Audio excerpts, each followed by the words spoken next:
বলছে অসাধু সঙ্গীতে কৃষ্ণ নাম নাই হয়, নামাক্ষর বাইর হয়, নাম কবু নয়। আমরা অনেক বায়না দিয়ে কীর্তন করাই। লাস্ট যে পাঠ করে গেলাম, আপনি গত মাসের 13 তারিখে যাত্রা করলাম, তার আগের দিন পাঠ করলাম আপনার এই আপনার উজিরপুরের এইবারে কি বলে শিকারপুর ওখানে পাঠ করলাম। 6টা দল এসছে, 20,000 করে, 1,20,000 প্রসাদ সহ প্রায় 1.5-2 লাখ টাকা খরচ করছে 6টা দলে। তো কি হচ্ছে, বায়না নিচ্ছে তার জীবিকা নির্বাহ করার জন্য, কিন্তু নামে তো প্রেম দেবে, নাম তো অমৃত। কিন্তু জড় এই দেহের নির্বাহের জন্য তো নাম নয়। এই ধর্মের পেশায় ধর্মকে আশ্রয় করে এই অনিত্য দেহ নির্বাহ করা তো আমাদের কাজ ছিল না।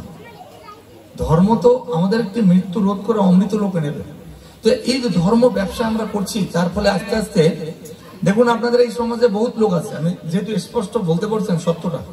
আচ্ছা, যখন সীতাকে রাবণ নিয়ে গেছিল, কে বলেছিল রাবণকে শতবুদ্ধি দিয়েছিল বারবার, কে যে সীতাকে ছেড়ে দাও, তুমি জানো এ কে, এ ভগবানের শক্তি, তোমার বিনাশ হবে, কে বলেছিল বারবার?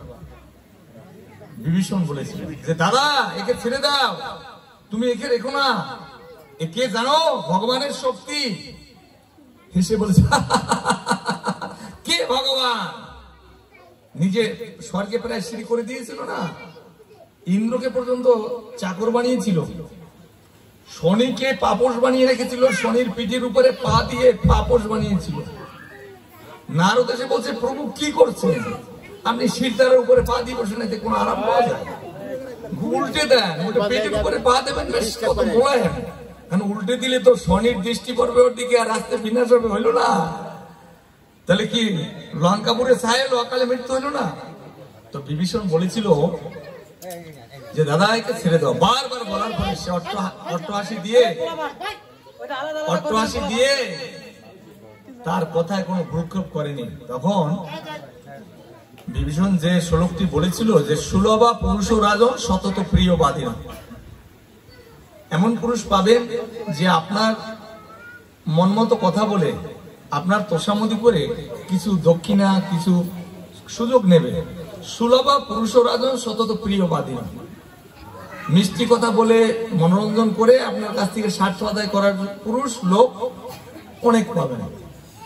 কিন্তু অপ্রিয়স্য পথস্য বক্তা শ্রোতা দুর্লভ, অপ্রিয় হিতকর বাক্যের বক্তা এবং শোনার লোক খুবই কম। কথা ঠিক না বলুন? বিভীষণ তার দাদা রাবণকে একথা বলেছিল। তো এখন আপনাদেরকে বলবো, এইখানে কি আরো জনগোষ্ঠী আছে না? এখানে সবাই, এখানে মিলন মেলা এসেছেন, সবাই এসেছেন? আমি যে সংগঠন থেকে এসেছি সেই সংগঠনটা সারা পৃথিবীতে প্রচার করে। আমি যত প্রদেশে গেলাম, সেই গুজরাট থেকে, হ্যাঁ, নরেন্দ্র দামোদর যে মোদির অঞ্চল, সেই দ্বারকায় গেলাম, সে একদম আরব সাগরের পাশে সেই সোমনাথ মন্দিরে গেলাম, সেই আপনার নাথদ্বারা গেলাম, সেই সব জায়গায় 9-10টা প্রদেশ ঘুরে আমি পরশুদিন সন্ধ্যায় আসলাম। তো এই ভারতবর্ষে, বাংলায় নয়, এশিয়াতে নয়, পৃথিবীর সব স্বাধীন দেশে হরিনাম প্রচার করে, হরিকৃষ্ণ মহামন্ত্র শ্রী চৈতন্য মহাপ্রভু যে বলছে পৃথিবীতে আসে তো নগরাদি গ্রাম সর্বত্র প্রচার হইবে মোরে নাম। তো সেই সংগঠন থেকে আমি তীর্থ করে আপনাদের এখানে এসেছি। যে সংগঠনটি আপনার কোনো ভাই, আপনার কোনো আত্মীয়, আপনার কোনো প্রতিবেশীকে যুক্ত হয়ে মহাপ্রভুর আদর্শ গ্রহণ করে আজকে হরিকৃষ্ণ মহামন্ত্র বা হরিনাম প্রচার করছে। তো এটা কি সবার সংগঠন কিনা? সবার কিনা? পৃথিবীর সবার লোকের জন্য করছি কিনা? আজকে আফ্রিকায় পর্যন্ত, যেখানে 1 লক্ষ শুধু প্রজাতি আছে, যারা এখনো মানুষের মাংস খায়, বৃদ্ধ হয়ে গেলে ঠাকুর দাদা বা বাবাকে বসিয়ে মাঝখানে ডঙ্কা বাজিয়ে ঘুরে জীবিত বৃদ্ধ হয়ে গেছে, কেটে তার মাংস খায়। শুধু আফ্রিকায় 1 লক্ষ প্রজাতি প্রায় শেষ হয়ে গেছে। সেই আফ্রিকাতেও এখন চৈতন্য মহাপ্রভুর এই শিক্ষায় আজকে হরিনামের ধ্বজা নিয়ে আজকে সন্ন্যাসী আফ্রিকাতেও আছে, যে জঙ্গলে এখনো মানুষ খেকো এই মানুষরূপী জন্তু আছে।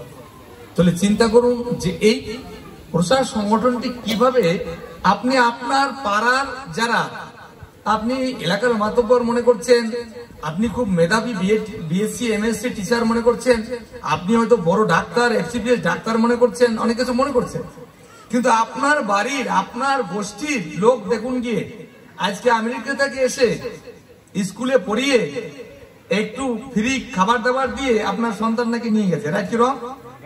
হ্যাঁ।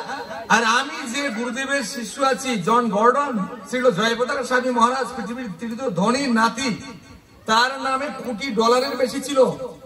তার 75তম ব্যাস পূজা এই শুক্রবারে জন গর্ডন জয়পতাকা স্বামী মহারাজ, সে খ্রিস্টান ধর্ম এসে আজকে পৃথিবীর সব থেকে প্রবীণ সন্ন্যাসী হিসেবে সারা পৃথিবী ঘুরছে। যে সংগঠনে শিক্ষা ব্যবস্থা দর্শন এত উন্নত, যারা আপনার ঘরের সন্তানকে অন্য ধর্মে নিয়ে যাচ্ছে, আপনি কেমন পিতা, আপনি কেমন শিক্ষক, আপনি কেমন সমাজকর্তা যে এই ধর্মের শিক্ষা আপনি দিতে পারছেন না? আর আজকে আপনাদের দাঁড়িয়ে এসেছি বলে আপনারা ভক্ত মিলন মেলায় নেই, মানে একটু বাজারে চুরুট চা এইসব খেতে বসে আছেন। আমি ঠিক বলছি না, উচিত কথা বলছি না? কয়জন আসলেন কি না আসলেন এটা আমার কিছু অসুবিধা নেই। টাইলস করা মন্দির, সামনে কোটি কোটি টাকায় মন্দিরের প্রজেক্ট নেওয়া হচ্ছে, 4টা বক্স, 4 লক্ষ টাকার উপরে বক্স সেট করা আছে। কালকে আমাকে পাঠ দিয়েছে, আমি বলি এখন ঘন ঘন পাঠ দেবে না, মাসে 1-2 বার দেবে, আমার বাইরে যেতে হয়। আমি 45 থেকে 48টা স্কুলের নির্দেশনা দেই, প্রায় যাই। অলরেডি আজকে গতকালকে আমার যাওয়ার জন্য বলছে যে, আমি বলছি ব্যাস পূজা গুরু মহারাজের আগামী শুক্রবার পর্যন্ত আমাকে একটু ছুটি দাও। বলার জায়গায় অভাব নেই। নদী পার হয়ে মোটরসাইকেলে 60-70 কিলোমিটার এসে বলতে হবে না, আমার ঘরে বসে বলতে পারি। আমি মন্দির বসে আছি বরিশালে 16 বছর, কিন্তু আমি যেটা বলবো, আমি আজকে 20 বছর কলেজ ইউনিভার্সিটি মেডিকেলের ছাত্র যারা ম্যাগনেট, তাদের মধ্যে প্রচার করেছি। হ্যাঁ, তো আপনাদেরকে অনুরোধ করব যে এই সংগঠনটির প্রচার পদ্ধতি কিভাবে আজকে 52-53 বছরে সারা পৃথিবীর মানুষকে, যে গোবিন্দচন্দ্র প্রামাণিক হিন্দু মহাজোটের বিশেষ প্রতিনিধি, সুপ্রিম কোর্টের অ্যাডভোকেট, তার একটা বক্তৃতা দেখবেন, ইউটিউবে দেখবেন, সে বলছে যে ইসকনকে ধন্যবাদ জানাই, ইসকনকে ধন্যবাদ জানাই, তারা আজকে 4.5 কোটিরও বেশি খ্রিস্টানকে আজকে সনাতন ধর্মে নিয়ে এসেছে। শুধু 4.5 কোটি, অনেকে বেশি আছে যারা দাতা থেকে শুরু করে বিভিন্ন ভাবে আরো কোটি কোটি মানুষ এই সংগঠনকে তার পবিত্রতা দেখে, শুদ্ধতা দেখে দিব্য আনন্দে নৃত্য কীর্তন করে। দেখুন ইউটিউবে গেলেই দেখবেন কত বিদেশি ফুটফুটে মেয়েরা আজকে কাপড় পরে, আজকে তিলক মালা পরে, আজকে শাঁখা সিঁদুর পরে, আজকে সনাতন ধর্মে এসে ধুতি উত্তরে পরে একদম কত সুন্দর দেবতার মতো দেখতে, তারা হরিনামে ঢল বসিয়ে দিচ্ছে, রাইট কি রং? গুগলে সার্চ করুন ইসকন ডেজায়ার টিভি, সার্চ করে দেখুন না, আজকে কোটি কোটি মানুষ এসেছে। আর আপনার ঘরের কাছে এসেছি বলে আজকে বসে থাকবেন না, এটা হয়? হ্যাঁ, তো এই অনুরোধ রাখছি। একটা ছোট্ট সত্যি কথা বলবো, এক রাজার কাছারিতে আর একজন, এও বিশাল রাজা, কিন্তু এ পাগলের বেশ, মানে কি আসল ধনে ধনী হওয়ার জন্য সেই অনিত্য ধন ত্যাগ করেছে, রাজ্য ত্যাগ করে ওই রাজবাড়িতে এসে ভিখারির বেশ ধরে, পাগলের বেশ ধরে, মানে আসল পাগল, প্রেমে পাগল, কৃষ্ণ প্রেমে তার এই বিষয়ে অমৃত, এই যে বিষ, এটা ত্যাগ হয়ে অমৃতের স্বাদে সে মত্ত হয়ে গেছে। তো প্রতিদিন বলে কি, যার ভালো সেই করে, কেউ ভালো কেউ করে না, যার মন্দ সেই করে, কেউ মন্দ কেউ করে না, এটা বলে। আর ওই জমিদার তো এখানে বিচার আচারে বসে কাছারি সামনে দিয়ে এই ঝামেলা খালি বলতেই থাকে, যার ভালো সেই করে, কেউ ভালো কেউ করে না, যার মন্দ সেই করে, কেউ মন্দ কেউ করে না। ওই জমিদারটা খুব রাগ হয়ে গেছে, প্রতিদিন যদি কাছারির সামনে এরকম বলতে থাকে।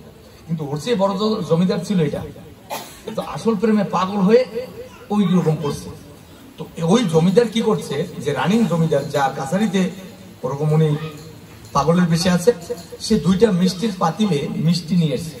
আগেরকার দিনে তো বিয়ে টিয়ে যেতাম আমরা, পাতিলে মিষ্টি হতো, এরকম প্যাকেট কম ছিল, তাই না? আর যেটা আসরে রাখতো সেটা ভালো মিষ্টি, দানাদার বা যেটা হইতো। তো ওরকম 2টা মিষ্টির পাতিলে মিষ্টি রেখে একটা বিষ দিয়ে দিয়েছে এই জমিদারটা, আরো তো পাগল। তো বিষ দিয়ে দিলে ওই পাগলে কি করছে, মিষ্টির পাতিল 2টা হাতে নিয়ে বলতেছে, যার ভালো সেই করে, কেউ ভালো কেউ করে না, যার মন্দ সেই করে, কেউ মন্দ কেউ করে না। এই করতে করতে দুপুর বেলা ওই রাজার বাড়ির ছিল বিশাল সরোবর, সরোবরে রাজ পরিবারের সন্তানরা ডুবুডুবি স্নান করতে আসে, আর ওই পাগলটা মিষ্টির পাতিল নিয়ে ওই ঘাটলা বাঁধানো তার পাশে রেখে একটা দিয়ে গপ গপিয়ে মিষ্টি খেতে শুরু করেছে।